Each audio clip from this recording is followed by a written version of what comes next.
If you're married, you have a commitment between the two of you. You have made promises to each other, and you have made promises to God. We sit down once again with Kevin Franke's attorney, Randy Kester, after his client just filed for divorce from Ruby Franke, the woman accused of abusing their children. Welcome to Sidebar, presented by Law&Crime. I'm Jesse Weber. Okay, so we've been talking all about Ruby Franke and how her husband, Kevin, has now filed for divorce. That is big news in this case, if you've been following it from the beginning. And just to give everybody a recap, Ruby and her business partner, Jody Hildebrandt, they're each charged with 6 counts of aggravated child abuse with respect to 2 of Ruby's children who were found in Hildebrandt's home. The children were reportedly found malnourished. The son in particular had lacerations indicating that he had been tied up. Ruby, Kevin, their 6 kids, they came to fame back in 2015 when they started a popular YouTube channel called 8 Passengers, documenting their lives and parenting and homeschooling and marriage and so forth. And as we've discussed extensively, many of those videos were problematic. People were questioning the parenting techniques. So now, in the wake of her arrest, Kevin, who is denied having any knowledge of this abuse, he has not been criminally charged in any way. In fact, says he was separated from his wife, living away from her and the kids for 13 months at the time of her arrest. He now files for divorce.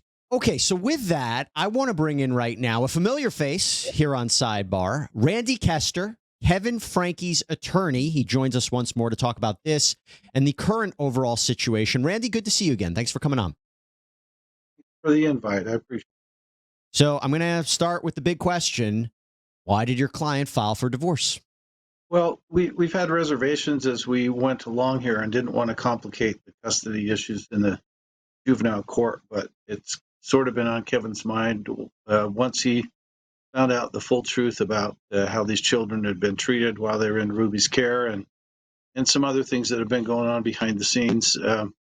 He his gut reaction was he wanted an immediate divorce back down the road, and then in consideration of what he thought might be best for the kids, he didn't want to create these barriers between he and his wife, who he loved very much and previously wanted to be back with and with his family.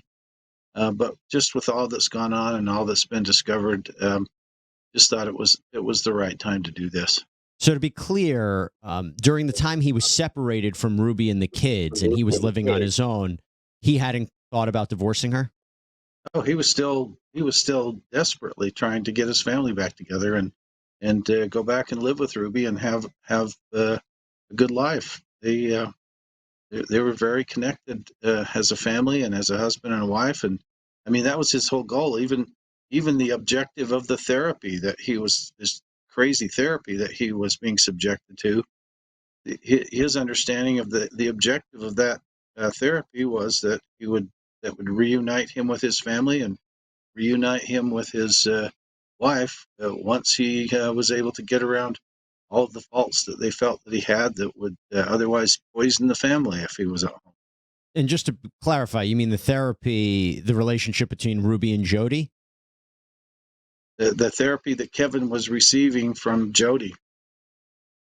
So if you could expand upon that, just sort of people who don't know, what exactly happened that caused this issue? Fair question. Well, Jody and Ruby had become partners through this connections business.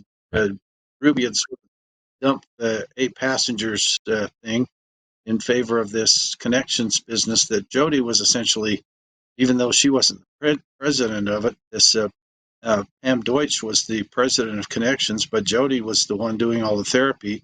She was the one recommending to almost a majority of her clients that in order to repair their families and repair their marriages, they needed to be separated.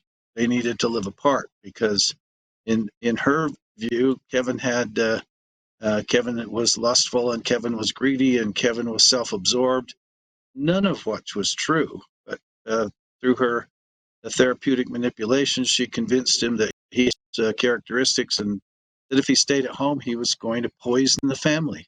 So that's a little bit, and correct me if I'm wrong, that's a little bit different than what our prior conversation, because my understanding was it was Ruby's decision that Kevin lived separately. Now it sounds like it was Jody's decision, or is it Ruby through Jody? Just so I understand. It was Ruby through Jody, because Okay. Jody was giving Ruby advice also that was not helpful. Hey, everybody, this is a Morgan & Morgan legal alert. Evidence shows that Google has allegedly violated the privacy of millions of Americans via incognito mode. Your personal information and data may have been unfairly collected and then used for profit. As America's largest injury law firm, Morgan & Morgan has recovered over $20 billion in compensation for clients, and they may be able to help you fight for justice. If you've used incognito mode in Google's Chrome internet browser, you can find out if you have a claim in only a few clicks by visiting www.forthepeople.com/LC Google. It only takes a few minutes to sign up and find out if you have a claim. Let me ask you this. He filed for divorce. It signals to me, and I wonder if it signals to a lot of people, that if, and I don't know if Ruby's defending herself yet. I mean, it's still early, but it seems to me he believes all the allegations against her, that this isn't a misunderstanding, that he believes she abused the kids. He believes that their children were abused by Ruby and Jody, acting in consort with one another. Did he speak to her about this? I mean, let's first start off with the idea of, did this divorce come out of nowhere? Was Ruby taken completely by surprise by this? I think she's expected it from day one. The last time she and Kevin spoke directly between one another was when, on the day of her arrest, she called Kevin and asked for his help with the kids. And they hadn't spoken for even months before that. I mean, over the course of the year of their separation, they spoke directly maybe 3 or 4 times in an entire year. And then that's why when he got this call just out of the blue, it really kind of took him by surprise. But I think, I'm sorry, I kind of went around your question, but No. But I think she's been expecting this for quite some time. I can't speak for her, but I can't imagine that she wasn't expecting. So you don't know what her response has been or reaction has been to this divorce filing? Haven't heard anything back. Haven't actually even served her. Don't even know if she has an attorney to represent her in the divorce case. I know she has a criminal defense lawyer, but not sure if he's going to undertake her representation in the divorce case, or if she'll end up with someone else. But we haven't even served her yet. So it's interesting that you say that he wanted to, or he was hopeful that he was going to get back together with her and be back with the family, but he wasn't talking to Ruby. How did he think that he could, save their marriage if he wasn't even communicating with her? Because Jody had convinced him that was part of the therapy program, that he needed not to speak to Ruby. He needed not to speak to the kids. She even had him abandon his relationships with his siblings and other family. He was essentially living like a pauper, away from his family. Barely kept enough money for himself to get by. Pretty much just going to work, coming home, engaging in therapy sessions. That was his social life. That was his lifeline. And she had him completely wrapped up in this program. I wanted to ask you about the kids. First, how are they doing? And B, what is their reaction to the fact that their parents are going to get divorced? Don't know what their reaction is. Don't even know if they know about it, because they're not in Kevin's custody yet, and they're not in Ruby's custody, obviously. So to the extent they know about any of these filings, I don't know. Haven't talked to Sherry or Chad. They're the 2 adults, but I'm sure the state's probably keeping the kids insulated from this. Well, those are the adult children. So you're saying Kevin never even spoke to them about the fact that he was going to file for divorce? I don't know. I haven't had a conversation with him about if he advised the older kids or not. My conversations have just been with him. So I don't know if he's advised the older kids or not. As part of the, well, let me just go as far as you can tell. So there's a lot we don't know about this divorce filing. Is there any, can you give us any insight into what the grounds are for the filing? I mean, why he filed for divorce? There's always a number of different reasons and legal reasons, but there's a lot of it we don't know. Sure. Well, in Utah, there are a number of alternatives that you can file under. You can file under mental cruelty, or the primary one that almost everyone uses is just simply to state there's irreconcilable differences. And clearly, in this case, the way that Ruby's treated the kids and treated the marriage and treated Kevin certainly, at the very least, constitutes irreconcilable differences. That wouldn't foster a marriage in anyone's life. So we just filed it under the generic term of irreconcilable differences, in that they certainly have differences of opinion about how to raise their kids and some other issues. And those other issues, could you expand upon those? I probably shouldn't at this point. Okay. I don't want to poison the well in terms of our divorce negotiations. That's understandable. As part of the filing, there was also this domestic relations injunction that was filed. Why was this filed? That's the court. The court issues that in every case. That's a court-issued injunction. It's not initiated by the parties or the attorneys. That's just an automatically generated injunction that comes out from the court once a petition is filed. The purpose is to preserve the estate so that you don't have people transferring money away, hiding assets, going out and doing damage to the marital estate or the family during the pendency of the divorce case. So it's a good tool. I think it's a good thing. There's a lot in there that seems kind of, pro forma. Some of it I wanted to go through. There's a part that, they can't harass one another. They can't physically harm one another. Obviously, she's in jail. I mean, that wouldn't happen. But it did make me wonder, has there ever been allegations of domestic violence in the relationship between each other? Has she ever harmed him? Not a single time, nor has he her. Okay.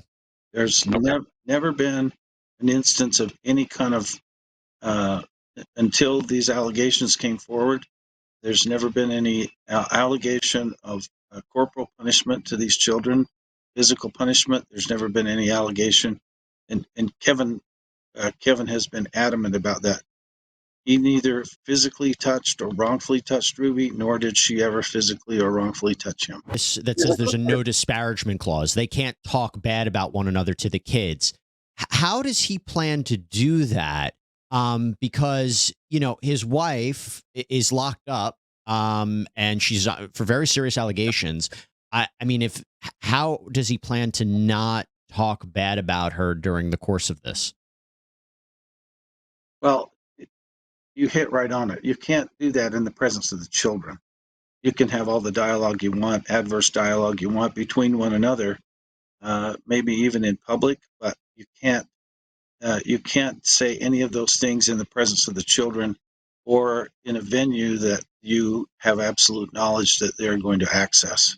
It's just a preservation. Kids, no matter what the circumstance, it seems like kids are resilient and sustain that love for their parents, for both of them. And I think the literature supports the proposition that whenever you tear down a parent in front of a child, it takes a piece of that kid away because they're bonded to their parents.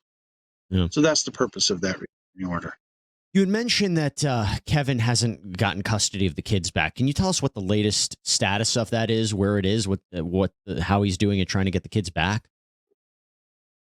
Well, there's a process that the court sets up that's sort of a one step at a time in terms of getting the kids back and in terms of helping them become rehabilitated from the trauma they've been through with Ruby and Jody. And I think that's the state's objective, is to work them through that, professionally, therapeutically, as is Kevin.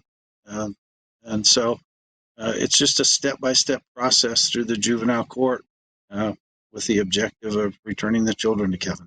Do you know what the kids want? I can't speak to that. I'm sorry. That's okay. What about Shari and Chad?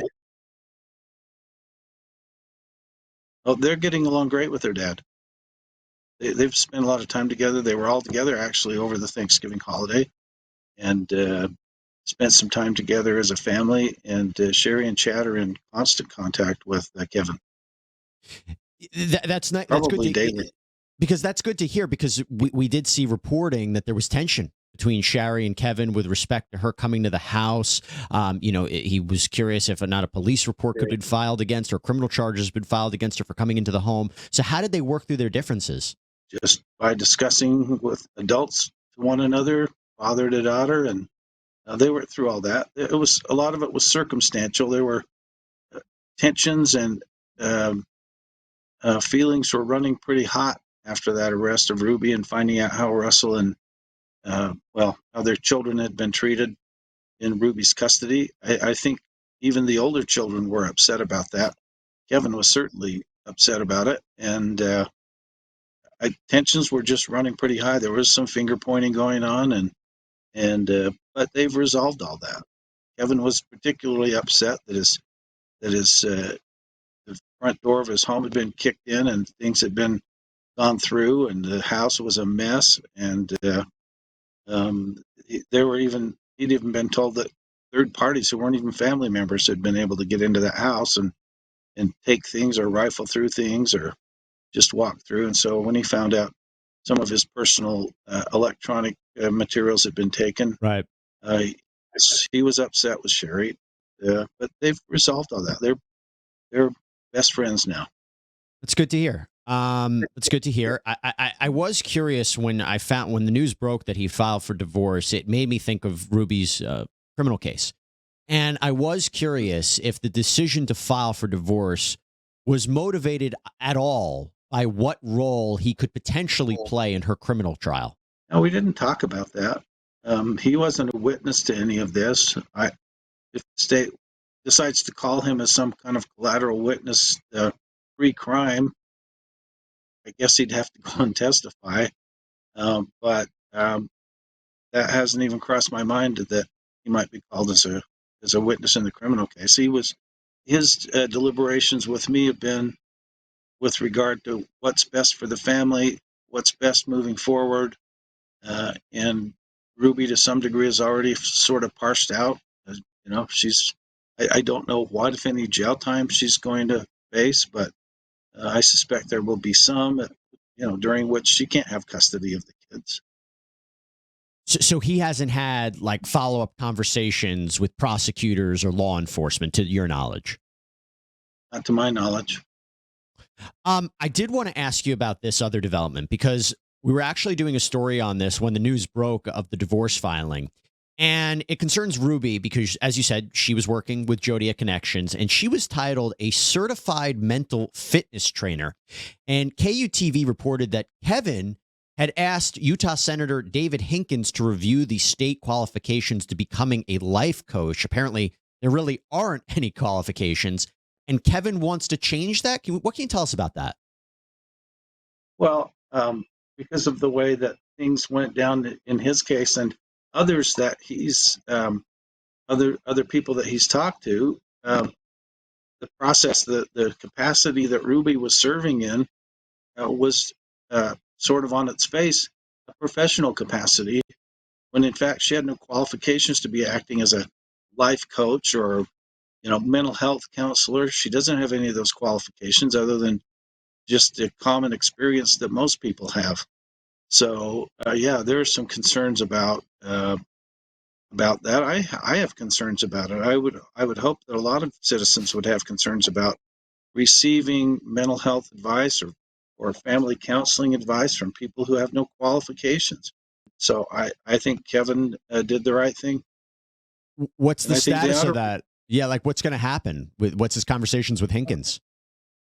Don't know. Well, I think it's going to be between Hinkins and the legislature and the Division of Professional Licensing.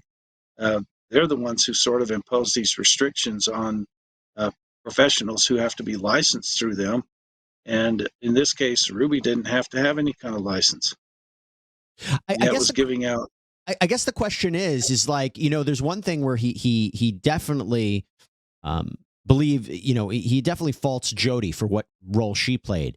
But in terms of Ruby's qualifications or lack thereof.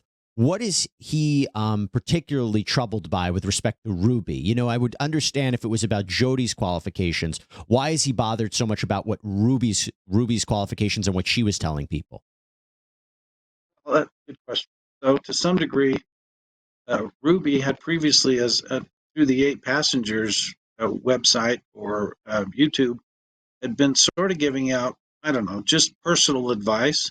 But then when she hooked up with Jody through connections, then it became Ruby sort of being Jody's mouthpiece in some instances, and Ruby was convinced that the advice that Jody was giving her was good professional advice, and I think sort of started parroting it to other people.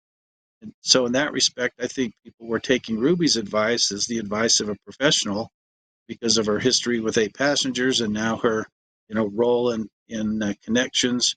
Actually sort of had some official capacity in connections with Jody. And I just think it creates a perfect storm where you've got someone who in public has this public face of being able to give good advice about raising families and maybe, in fact, even personal situations one-on-one. And yet she was sort of mixing up her historical involvement in that and giving advice. Then you combine that with this bad advice that Jody was giving out. Ruby's parroting it to people, and including Kevin, saying, this is what Jody's telling you in the men's meetings. This is what I'm telling you from my own perspective in dealing with Jody. You've got to stay away. The family's just in a blissful form. Without you, you've got to stay away. You can't contact him. You can't contact me. You'll poison us. That was coming from Jody, but nonetheless was coming from Ruby's lips. Got it. Okay, that makes sense. And look, Randy, before I let you go, I just wanted to wrap this up with understanding what is Kevin looking for in this divorce. You talked about there's going to be possible negotiations with her side if she ultimately, was when she's represented by counsel here. But what is the goal? What does he ultimately want in terms of assets or property or his life with respect to this divorce of Ruby Franke? Well, under Utah law, it has to be an equitable division, including an equitable division of the debts, equitable division of any real estate they have, financial accounts, personal property, and income. It's just it's a state where it's a 50-50. It's a 50-50 deal. So we've got to plug in all the other factors that sort of come into this because it's sort of a catch-22. There's a lot of kids involved. If Ruby were working, there would otherwise be probably child support involved, but she's in jail. So the financial burden of raising the kids is going to fall completely on Kevin. He can't be looking to her for any kind of financial support. So we got to sort through that in terms of the kids' economic well-being and then sort through trying to figure out what's an equitable division of their assets. And real quick, the money that was earned during the course of the 8 Passengers channel, if I don't know what kind of money was earned, if what money was earned, but how does that play into this? Wherever that went, if it went to the purchase of assets or if it got socked away, it's a marital asset. It's a 50-50 division. Randy Kester, always appreciate you coming on, giving us a little perspective about what is happening with your client, and we look forward to talking more as this case continues more. Randy Kester, thank you so much. Thanks for the invite. I enjoy being on your show. All right, everybody, that is all we have for you right now here on Sidebar. As always, thank you so much for joining us. Please subscribe on Apple Podcasts, Spotify, YouTube, wherever you get your podcasts. We very much appreciate it. I'm Jesse Weber. Speak to you next time.